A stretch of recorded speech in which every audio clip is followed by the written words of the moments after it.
Caribbean sun. Indies women के दरमियान third T20 का आगाज। क्रिकेट स्टेडियम में वही चेहरे भी पुराने। अब देखना होगा वेस्ट इंडीज व्हाइट वॉश से बच पाएगा। ऑस्ट्रेलियन ओपनर जॉर्जिया वॉल बड़ी ही देर बाद इनिंग को जहाना मोड में खेलने में हुई कामयाब।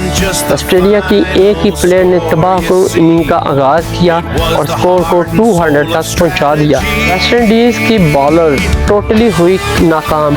यहाँ पे इनकी कैप्टन हैली मैथ्यूज ही टॉप विकेट टेकर रही, जिन्होंने बेहतरीन परफॉर्मेंस दी इस मैच में। यहाँ पे बारिश ने भी मैच का मजा किया किरकिरा। ऑस्ट्रेलिया बड़ा टारगेट दिया और DLS मेथड के तहत भी ऑस्ट्रेलिया फिर भी बड़े टारगेट तक ही रही। क्या वेस्ट इंडीज इस बड़े टारगेट को अचीव कर पाएगी? जॉर्जिया वॉल ने भी इस मैच में कसर न छोड़ी। वेस्ट इंडीज की कारकर्दगी देखकर उनका क्राउड और उनकी मैनेजमेंट भी हुई परेशान। अस्सलाम वालेकुम, मेरा नाम नासिर अली, आप देख रहे हैं क्रिकेट एनालिस्ट पे नासिर। जितने भी सुनने वाले जाने वाले उनको खुशामदीद कहते हैं, और जो भी न्यू मेरे चैनल पे विजिट कर रहा हूं उनसे रिक्वेस्ट है मेरे चैनल को सब्सक्राइब और लाइक शेयर मत करें, बेल आइकन को मत प्रेस करें ताकि आने वाली वीडियो आप तक बआसानी पहुंच सके। नाज़रीन, आज हम आपको बताने जा रहे हैं थर्ड T20 के हवाले से, जो कि ऑस्ट्रेलियन वुमेन और वेस्ट इंडीज वुमेन के दरमियान T20 मैच खेला गया। और अगर मैं बात बताऊं सीरीज की, तो यहाँ पे ऑस्ट्रेलियन टीम 2-0 के साथ एक मजमूई बर्तरी के साथ सरफरिस्त है। और आज का मैच बड़ा इंपॉर्टेंट है वेस्ट इंडीज के लिए। अगर वो जीतेंगे तो सीरीज को कुछ लेवल कर पाएंगे, अदरवाइज ऑस्ट्रेलिया जो है वो वाइट वॉश के मूड में है। और देखना होगा कि आज के मैच में ऑस्ट्रेलियन वुमेन की टीम वाइट वॉश कर पाती है या नहीं। तो आज के मैच जो हुआ क्रिकेट स्टेडियम में, तीनों मैच एक ही क्रिकेट स्टेडियम में थे, तो यहाँ पे बैटिंग और बॉलिंग दोनों को ही विकेट सपोर्ट कर रही है। और ऑस्ट्रेलिया की टीम एक्स्ट्रा ऑर्डिनरी के तहत जो है वो लास्ट 2 T20 में परफॉर्मेंस करते दिखाई दी, और वेस्ट इंडीज की टीम कुछ खास कारकर्दगी का मुजाहरा नहीं कर पाई। आज के मैच में हम ये भी बताएंगे कि आज वेस्ट इंडीज कुछ बेहतर परफॉर्म की या नहीं। तो यहाँ पे ऑस्ट्रेलियन टीम के जो प्लेयर्स हैं, जैसे जॉर्जिया वॉल होगी, मोनी होगी, उसके बाद एलिसे पेरी, और साथ में इनके मेग्राथ और कैरी, इनके जो प्लेयर्स हैं मुझे फॉर्म में और बेहतरीन कारकर्दगी का मुजाहरा करती दिखाई दी। अलबत्ता वेस्ट इंडीज के जितनी भी प्लेयर हैं उनमें से 4 से 5 ऑलराउंडर हैं, तो वो भी कुछ खास परफॉर्मेंस नहीं दिखा पाई लास्ट T20 में। और यहाँ पे इन्होंने भी काफ़ी ज़्यादा चेंजिंग की है। कौन से खिलाड़ी न्यू ऐड किए हैं थर्ड T20 में, ये भी हम आपको बताएंगे। और ऑस्ट्रेलिया ने भी यहाँ पे कुछ चेंजिंग की है, क्योंकि उनको पता है हम सीरीज ऑलरेडी जीत चुके हैं। तो यहाँ पे उन्होंने अपने रेगुलर प्लेयर को निकाल के तो एक्स्ट्रा 2 से 3 प्लेयर जो है वो उनको ऐड किया गया है, ताकि वो भी इस मैच में हिस्सा ले। तो अब देखना होगा कि ऑस्ट्रेलिया लास्ट प्लेयरों के साथ जब उन्होंने मैच जीता था, तो अब न्यू प्लेयर इंटर किए हैं उन्होंने इस थर्ड T20 में, तो वहाँ पे कुछ हाथ परफॉर्मेंस कर पाएंगे या नहीं, ये भी हम आपको बताएंगे। यहाँ पे थर्ड T20 में वेस्ट इंडीज वुमेन ने टॉस जीत के पहले बॉलिंग का फैसला किया और एक बार फिर बैटिंग ऑस्ट्रेलिया के खाते में डाली, और यूं 3 मैचों में ही ऑस्ट्रेलिया ने ओपनिंग बैटिंग की। और यहाँ पे क्रिकेट स्टेडियम की हम बात करें तो अर्नोस वैली क्रिकेट स्टेडियम है, जो कि सारे के सारे मैच ही इस स्टेडियम में हुए। बैटिंग बॉलिंग दोनों को ही ये पिच सपोर्ट करती है। यहाँ पे मैं बताता चलूँ तो मेरे ख्याल में हैली मैथ्यूज, जो कि वेस्ट इंडीज की कैप्टन है, उनको चाहिए था कि खुद बैटिंग करती, क्योंकि आज के वेदर की प्रेडिक्शन भी अगर देखा जाए तो वहाँ पे 98% बारिश के चांस दिखाई दिए। और यहाँ पे कंफर्म था कि इस मैच में बारिश ज़रूर होगी। तो अब ये भी देखना है कि मैच मुकम्मल हो पाता है या इसको बारिश कहीं ना कहीं डिस्टर्ब करेगी। तो यहाँ पे खेल स्टार्ट करने से पहले दोनों टीमों के 11 प्लेयर की हम बात करें तो सबसे पहले ऑस्ट्रेलियन वुमेन के 11 प्लेयर की जानिब बढ़ते हैं, देखते हैं कि कौन से 11 11 प्लेयर इस थर्ड T20 में शामिल हैं। तो यहाँ पे ओपनिंग स्टैंड कंटिन्यू है जॉर्ज वॉल और साथ में बैथ मोनी जो कि बड़ी ही बेहतरीन बैटर हैं दोनों और T20 में अच्छे जोर दिखाने की सलाहियत रखते हैं। उसके बाद इनके पास लिचफील्ड मौजूद है जो कि नंबर 3 पे है। और नंबर 4 की बात करूं तो बेहतरीन परफॉर्मेंस देने वाली एलिसे पेरी जो कि बैटिंग और बॉलिंग दोनों करती हैं और अभी तक इस T20 सीरीज में सक्सेसफुल जा रही है और अपनी इनिंग को आगे की जानब बढ़ाया हुआ है। और देखना होगा कि आज के मैच में एलिसे पेरी कुछ एक्स्ट्रा बड़ी इनिंग खेलने में कामयाब हो पाती है या नहीं। उसके बाद अगर हम बात करें यहाँ पे तो तालिया मेघराज जो कि बैटिंग और बॉलिंग दोनों करती हैं और मिडिल ऑर्डर को ज्वाइन करेंगी। साथ इनका देंगी निकोला कैरी जो कि ये भी मिडिल ऑर्डर को ज्वाइन करेंगी। और लास्ट मैच में इन्होंने कुछ खास परफॉर्मेंस नहीं दी, अलबत्ता आज का मैच देखना होगा कि ये क्या परफॉर्मेंस देती हैं। उसके बाद जॉर्जिया वॉर्म मौजूद है, इनके पास अच्छी बॉलिंग करती हैं और थोड़ी बहुत बैटिंग के भी टच लगाती हैं। और साथ में इनके कैप्टन की मैं बात करूं तो सिफी मलानू मौजूद है इनके पास जो कि बॉलिंग बड़ी शानदार करती हैं, साथ में बैटिंग के जोर भी दिखाती हैं। और देखते हैं कि इनकी क़यादत में ऑस्ट्रेलियन वुमेन जो है वो वाइट वॉश करने के लिए तैयार है या नहीं।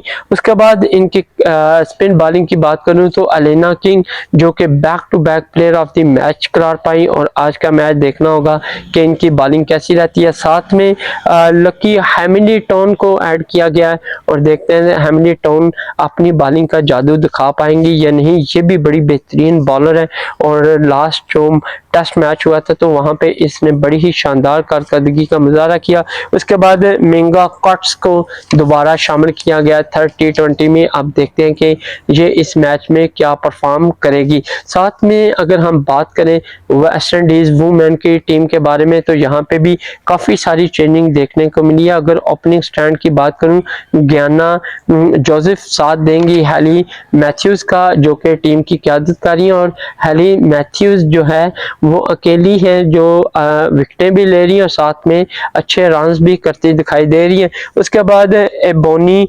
ब्रेथवेट इनके पास मौजूद है, इनको ऐड किया गया है थर्ड T20 में। देखते हैं कि इनकी परफॉर्मेंस आज के मैच में कैसी रहेगी, क्या वाइट वॉश से ये बचा पाएगी या नहीं। उसके बाद जजीला ग्लासगो मौजूद है इनके पास।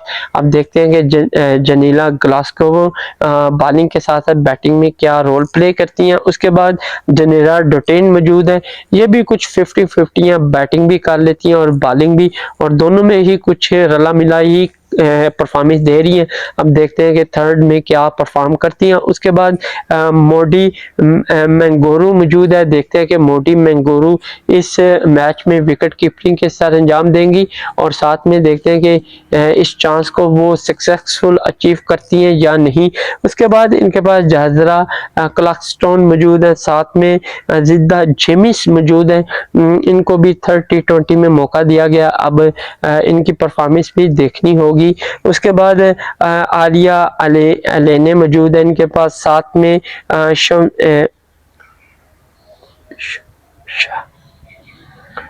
शनुशा हेक्टर इनके पास मौजूद है, बॉलिंग के जोर दिखाएंगे और इस मैच में इनको कंटिन्यू किया है। साथ में अफीफा फैक्चर मौजूद है जो कि स्टिल कंटिन्यू है लेकिन टीम के लिए कुछ अच्छी बॉलिंग नहीं कर पा रही। और दोनों टीमों का मैं मुआवजा करूं तो अभी भी ऑस्ट्रेलिया की टीम हैवी मुझे दिखाई दे रही है क्योंकि इन्होंने हैमिल्टन को ऐड किया, ये भी बड़ी ज़बरदस्त बॉलर है। साथ में इन्होंने कह लें कि कुछ खास चेंजिंग नहीं की। उसके बाद मेंगा कट्स जो कि फर्स्ट T20 में खेली, सेकंड में नहीं थी और थर्ड में अगेन आ गई है, तो टीम इनकी ज़्यादातर वही है। और वेस्ट इंडीज़ की मैं बात करूं तो इन्होंने 4 से 5 प्लेयर न्यू खिलाए हैं, जिसकी वजह से देखना ये है कि वेस्ट इंडीज़ इन प्लेयर के साथ वाइट वॉश से बच पाएगी या नहीं।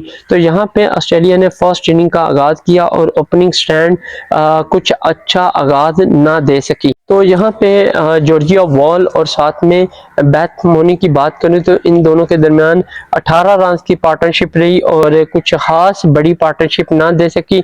और फर्स्ट खिलाड़ी मोनी जो कि 11 रन बनाकर पवेलियन लौटी 1.6 ओवर में जजरा क्लैक्सटन की बॉल पे ये आउट हुई, जिन्होंने अर्ली विकेट हासिल करके अपनी टीम को अच्छा ब्रेक थ्रू हासिल किया। उसके बाद जॉर्जिया वॉल और लिचफील्ड की बात करूं तो इन दोनों के दरमियान नॉट अ बैड, कुछ अच्छी बड़ी पार्टनरशिप ना लग सकी, लेकिन 39 रन की इन दोनों ने पार्टनरशिप दी। और यहाँ पे मैं बताता चलूँ तो 57 तक ऑस्ट्रेलियन की कहने के सेकंड जोड़ी पहुंच सकी। और यहाँ पे लिचफील्ड 15 रन बनाकर पवेलियन लौटी 5.1 ओवर में, और हैली मैथ्यूज का शिकार हुई जिन्होंने इनिंग में फर्स्ट विकेट ब्रेक की। उसके बाद अगर अलिसे पैरी और जॉर्जिया वॉल की बात करूं तो इन दोनों के दरमियान 42 एक नुमाया पार्टनरशिप लगी, और फर्स्ट पार्टनरशिप से ये थोड़े से आगे की जानब बढ़े और इन्होंने स्कोर बोर्ड को 99 तक पहुंचाया 10.1 ओवर में। और स्कोर की मैं बात करूं तो बड़ा ही बेहतरीन रन रेट के साथ कंटिन्यू था। और यहाँ पे अलिसे पैरी 18 रन बनाकर पवेलियन लौटी, और यूं देंद्रा डोटेन की बॉल पे ये आउट हुई जिन्होंने इनिंग में फर्स्ट विकेट हासिल की। उसके बाद जॉर्जिया वॉल की बात करूं तो 50 स्कोर के साथ ये कंटिन्यू थी और अपनी इनिंग को सक्सेसफुल तरीके से आगे की जानब बढ़ा रही थी। और इन तीनों मैचों में ये फर्स्ट इनिंग थी जॉर्जिया वॉल की जो सक्सेसफुल तरीके से आज जरहाना मूड के साथ खेल रही थी, और यहाँ पे लग भी रहा था कि ये आज कुछ बड़ा करने वाली है। और साथ में तालिया मैकग्राथ की बात करूं तो ये जॉर्जिया वॉल के साथ कुछ ज्यादा देर ना रुक सकी, 2 रन बनाए 112 पे 4 खिलाड़ी थी जो 11.2 ओवर में रिद्दा जेमिस का शिकार हुई जिन्होंने इनिंग में फर्स्ट विकेट ब्रेक की। उसके बाद एक ह्यूज पार्टनरशिप ने ऑस्ट्रेलियन ना सिर्फ स्कोर बोर्ड बल्कि जॉर्जिया वॉल के स्कोर को भी एक कहने के एक यादगार इनिंग बनाया। और यहाँ पे मैं बताता चलूँ तो जॉर्जिया वॉल और निकोला कैरी इन दोनों के दरमियान 62 रन की एक जरहाना इनिंग लगी, और यहाँ पे इन दोनों ने बेहतरीन पार्टनरशिप देके अपनी टीम के लिए अहम रोल प्ले किया। अगर मैं जॉर्जिया वॉल की बात करूं तो यहाँ पे इन्होंने 100 अपना स्कोर मुकम्मल किया, और इस पूरे सीरीज में ये पहला 100 था जो कि ऑस्ट्रेलिया की जानिब से लगा। और जॉर्जिया वॉल ने 30-20 में शानदार इनिंग का मुजाहरा किया। इन्होंने 100 स्कोर 53 बॉल पे कंप्लीट किया।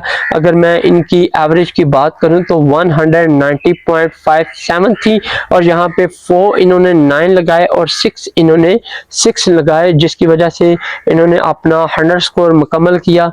और यूं 5 खिलाड़ी थी जो 174 पे पवेलियन लौटे, और 70.2 ओवर में हैली मैथ्यू का शिकार हुई जिन्होंने इनिंग में सेकंड विकेट ब्रेक की। उसके बाद निकोला कैरी और साथ में जॉर्जिया वॉल के दरमियान कुछ बड़ी पार्टनरशिप ना लग सकी, और जॉर्जिया वरहम 1 रन बनाकर 178 पे 6 खिलाड़ी थी जो 70.6 ओवर में हैली मैथ्यू का शिकार हुई जिन्होंने इनिंग में कह रहे कि थर्ड खिलाड़ी पवेलियन भेजा। और उसके बाद अगर हम बात करें इनके कैप्टन सोफी मिलानो और साथ में निकोला कैरी, तो इन दोनों ने भी आखिरी 33 रन के साथ एक नुमाया पार्टनरशिप दी जिसकी वजह से ऑस्ट्रेलिया 20 ओवर में 200 प्लस को टारगेट देने में कामयाब हुआ। अगर दोनों की बात करूं तो दोनों ही नॉट आउट थे।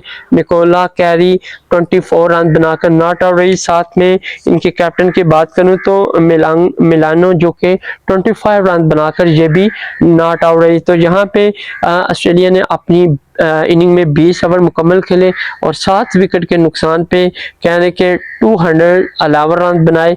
और मेलानो की बात करूं तो ये 7 खिलाड़ी थी जो 211 पे पवेलियन लौटी 90.6 ओवर में। जजरा क्लास्टोन की बॉल पे ये आउट हुई। और ऑस्ट्रेलिया की जानिब से मैं टॉप परफॉर्मर की बात करूं तो जॉर्जिया वॉल रही जिन्होंने बेहतरीन इनिंग खेल के 101 स्कोर किया। उसके बाद ऑस्ट्रेलियन पार्टनरशिप की बात करूं तो जॉर्जिया वॉल और निकोला कैरी की बात करूं 62 रन के साथ नुमाया पार्टनरशिप दी। उसके बाद अलिसा पैरी और जॉर्जिया वॉल 42 रन के साथ नुमाया पार्टनरशिप दे सकी। वेस्ट इंडीज की जानिब से बात करूं तो इनकी कैप्टन हैली मैथ्यूज 3 खिलाड़ियों को आउट करने में कामयाब रही। उसके बाद जसरा क्लास्टन 2, साथ में डेडेरा डोटेन 1 खिलाड़ी को आउट करने में कामयाब रही। जिद्दा जेमिस भी 1 खिलाड़ी को आउट करने में कामयाब रही। तो यूं ऑस्ट्रेलिया ने 211 रन का टारगेट दिया वेस्ट इंडीज को 3rd T20 में। और यहाँ पे कुछ देर खेल को रोका गया क्योंकि बारिश हो गई थी। जैसा कि मैंने आपको बताया था कि बारिश भी इस मैच को डिस्टर्ब कर सकती है, तो हुआ भी कुछ इसी तरह यहाँ पे हुई बारिश जिसकी वजह से खेल को कुछ देर बाद स्टार्ट किया गया और यहाँ पे DLS मेथड के तहत स्कोर को भी कम किया गया और साथ में ओवर को भी एक ह्यूज टारगेट फिर भी वेस्ट इंडीज के सामने था। 10 ओवर में 102 रन बनाना था जो कि बाजार बहुत मुश्किल नजर आता था, लेकिन वेस्ट इंडीज के प्लेयर में इतनी सलाहियत थी कि वो इसको अचीव कर सकते हैं अगर उनमें से कोई अच्छे प्लेयर रुके। तो यहाँ पे ओपनिंग स्टैंड आते ही पवेलियन गया और ज्ञाना जोसेफ की बात करूं तो बिल्कुल प्रेशराइज होके खेली और 0.2 ओवर में पहले ही ओवर में ये पवेलियन गई बगैर कोई रन बनाए और महंगा कट्स का शिकार हुई जिन्होंने इनिंग में फर्स्ट विकेट हासिल की। उसके बाद एलियम मैथ्यूज और इबोनी ब्रैथवेट के दरमियान 30 रन का इजाफा हुआ और ब्रैथवेट जो है वो बड़ी इनिंग अपने कैप्टन के साथ ना खेल सकी। 18 रन बनाए इन्होंने, 30 पे सेकंड विकेट ब्रेक हुई 4.3 ओवर में और लकी हैमिल्टन का शिकार हुई जिन्होंने इनिंग में फर्स्ट विकेट हासिल की। उसके बाद जंजेला ग्लास्को की बात करूं तो 1 रन ही बनाया 33 पे। थर्ड खिलाड़ी थी जो 5.4 ओवर में पेरी का शिकार हुई जिन्होंने इनिंग में फर्स्ट विकेट हासिल की। उसके बाद बात करूं हैली मैथ्यूज और साथ में डेडेरा डिटेन तो 28 रन की इन्होंने शानदार पार्टनरशिप दी और 10 ओवर इन दोनों ने मुकम्मल किए और दोनों ही नॉट आउट थी। तो यूं 102 के ताकत में वेस्ट इंडीज की टीम 10 ओवर में जस्ट 61 रन ही बना सकी 3 विकेट के नुकसान पे। यहाँ पे मैथ्यू की बात करूं तो 30 रन बनाकर नॉट आउट रही, साथ में डेडेरा डिटेन 11 रन बनाकर ये भी नॉट आउट रही। तो यूं ऑस्ट्रेलिया ये मैच 40 रन से विन हुआ DLS मेथड के तहत और यहाँ पे वाइट वॉश वेस्ट इंडीज को नसीब हुआ और कहने के ऑस्ट्रेलिया ने बड़ी ही चाराना इनिंग खेली और इस इनिंग में उन्होंने तबाहकुन बैटिंग और बॉलिंग का आगाज किया जिसकी वजह से वो वाइट वॉश करने में कामयाब रहे। यहाँ प्लेयर ऑफ द मैच की बात करूं तो यकीनन जॉर्जिया वॉर रही जिन्होंने 101 रन बनाकर अपनी टीम के लिए अहम कामयाबी समेटी और टीम को वाइट वॉश करने में मदद दी। और यहाँ पे प्लेयर ऑफ द सीरीज की मैं बात करूँ तो अलीना किंग रही जिन्होंने बेहतरीन परफॉर्मेंस दी और बैक टू बैक 2 मैचों में प्लेयर ऑफ द मैच का अवार्ड भी ले उड़ी और प्लेयर ऑफ द सीरीज का अवार्ड भी अपने नाम किया। तो यूं 3 मैचों पे मुश्तमिल सीरीज ऑस्ट्रेलिया 3-0 से विन हुआ और वेस्ट इंडीज को अपने ही होम ग्राउंड में बदतरीन शिकस्त का सामना करना पड़ा। तो होप ODI सीरीज जब इनकी स्टार्ट होनी है तो वहां पे वेस्ट इंडीज जो वुमेन की टीम है वो कुछ अच्छा परफॉर्म करती दिखाई देगी। तो कमेंट सेक्शन में लाजमी बताइएगा कि आपको आज का मैच कैसा लगा और मेरे एनालिसिस आपको कैसा लगा। तो आपके कमेंट्स का इंतजार रहेगा, तब तक के लिए इजाजत दें। अल्लाह हाफिज, मिलते हैं नेक्स्ट वीडियो में।